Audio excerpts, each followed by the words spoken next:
In the drowsy days between summer session and fall term, the college campus seems to fall asleep. Even those who are not away are usually thinking more of play than of study.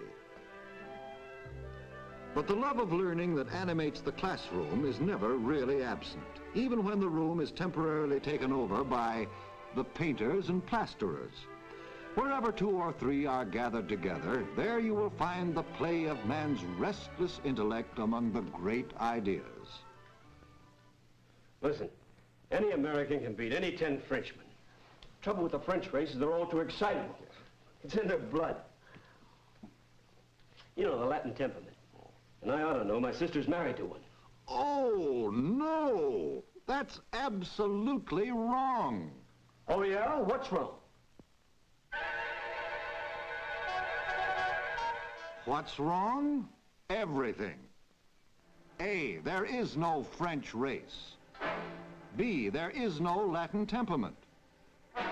C, the people who speak the Latin languages are neither all excitable nor all anything. D, behavior is not simply a matter of heredity. E, heredity is not in the blood. F, the fact that you happen to know one specimen of anything is no evidence that other specimens are the same.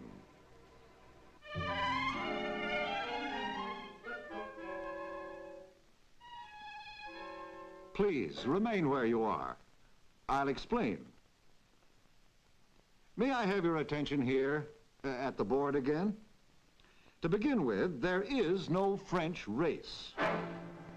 As a matter of fact, it's not easy to state just what a race is. The most widely accepted modern definition says it is a group of people with certain physical traits in common based on a common heredity. The question is, which traits?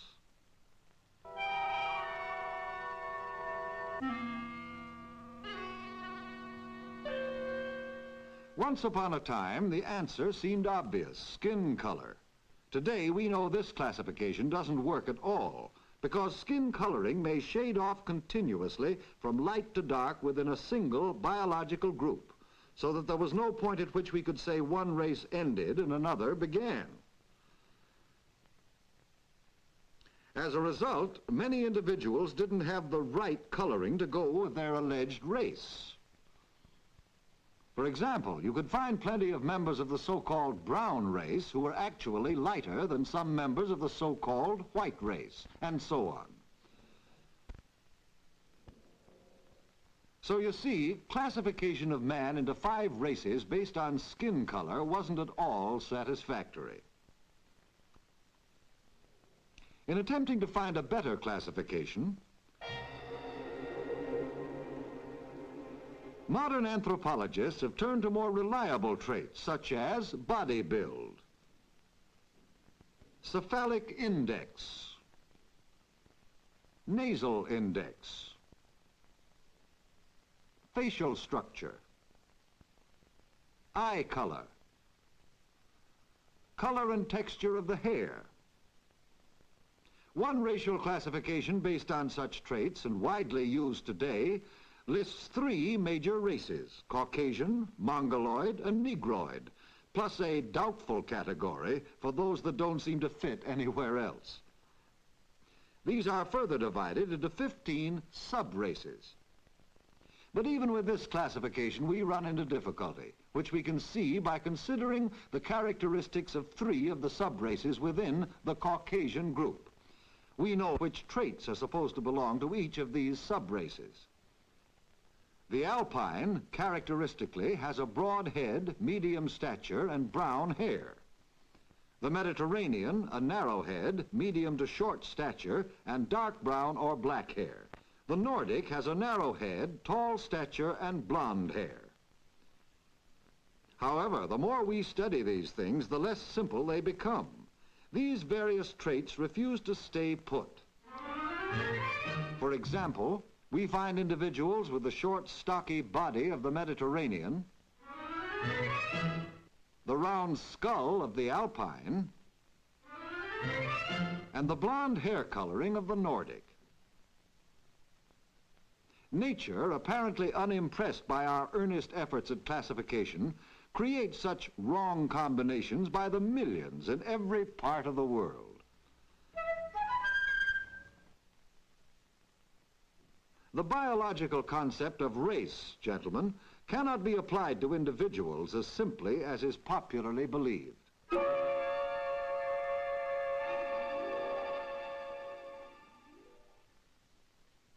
But no matter what classification you apply, if the word race means an inherited physical type, then almost every existing nation would include not just one race, but many races.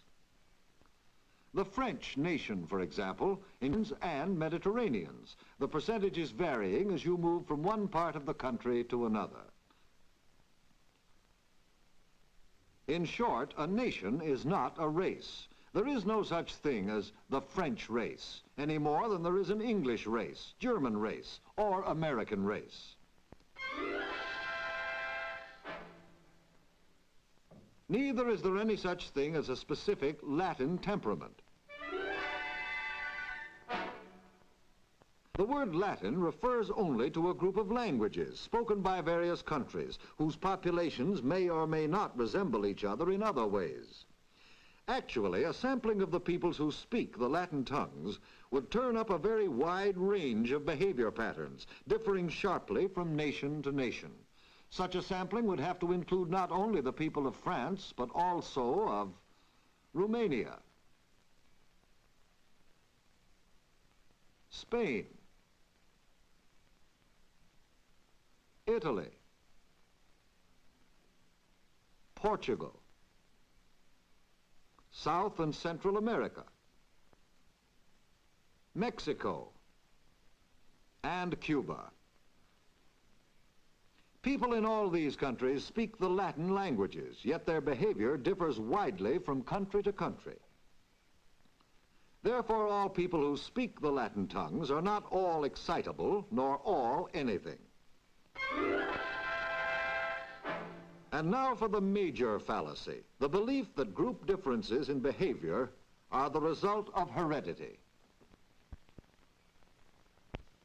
Down through the ages, people have more or less taken it for granted that a Japanese child, for example, inherits his distinctive behavior, his gestures, his manners, his attitudes toward life, just as he inherits the color of his eyes and the shape of his nose. This belief, which has had an important and sometimes an unfortunate influence on human relations, was not confined to the uneducated.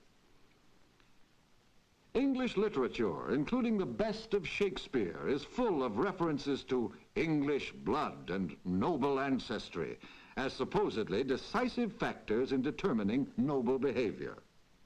Now let's look at the scientific evidence.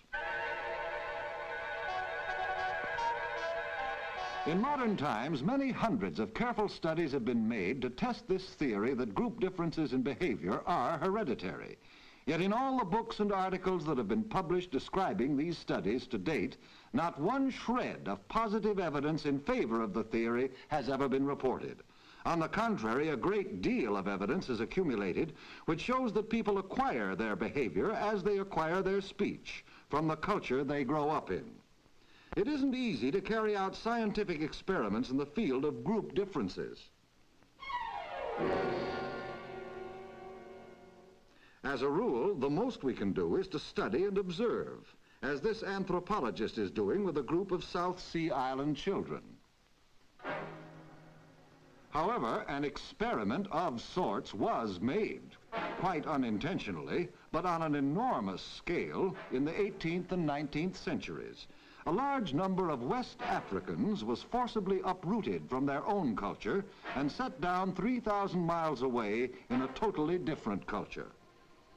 Some of the folkways these African tribesmen brought with them have persisted, influencing our culture in various ways.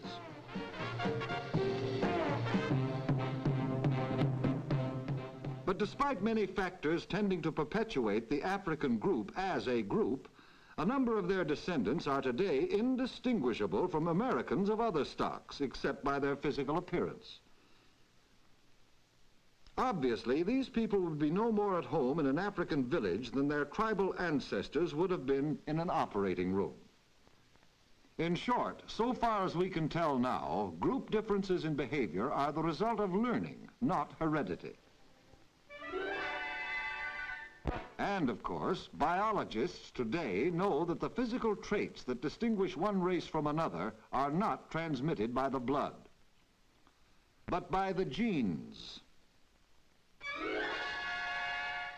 Many fallacies about group differences can be traced to the bad habit of generalizing from selected cases. This young man notices how excitable his French brother-in-law is, but conveniently forgets the millions of French people he's never met. The behavior of isolated cases should not be overgeneralized to represent the behavior of a group.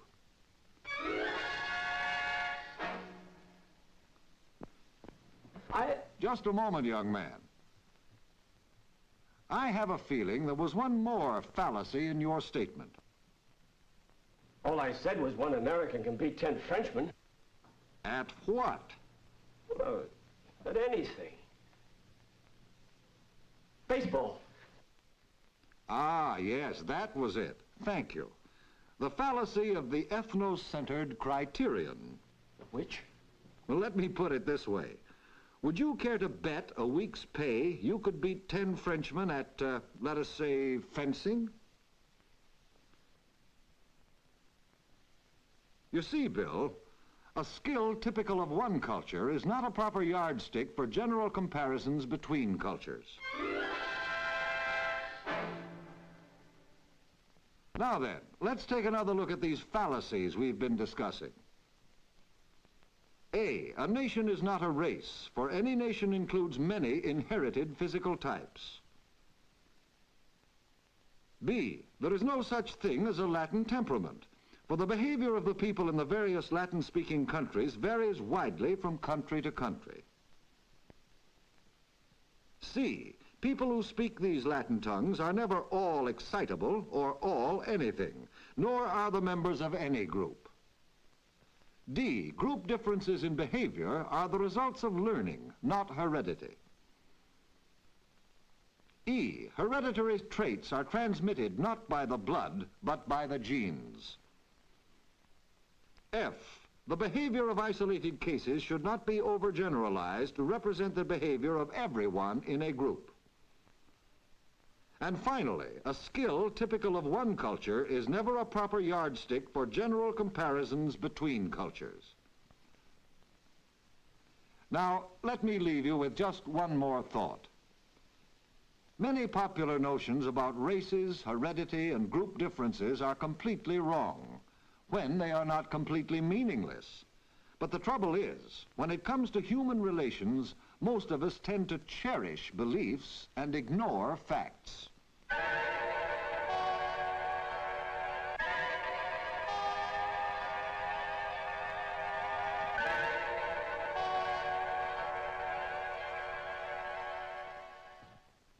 I don't care what the guy said. I still say, one American can lick any 10 Frenchmen. See what I mean?